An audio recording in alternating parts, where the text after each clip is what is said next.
I want you to think for a minute. Have you ever had a mountaintop experience? And I'm speaking in terms of spiritually. Maybe you went to a camp or a conference or something, and maybe you made a decision for Christ. Maybe it's when you got saved, or maybe you rededicated your life. Maybe you repented of some sin. But it was a memorable experience for you spiritually. If that is something you can relate to, then from there you realize that that's a high point, and you weren't going to be able to live there. You can't stay on the mountain. You have to come back into the valley for most of life.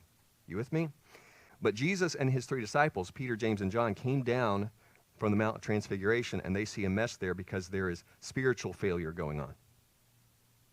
The spiritual failure that is going on is in the form of unbelief. Whose unbelief? Well, honestly, just about everybody there. But particularly, we're concerned about Jesus' disciples. 9 of them had stayed there. And there is spiritual unbelief going on. You say, how do you know that? Because Jesus said so.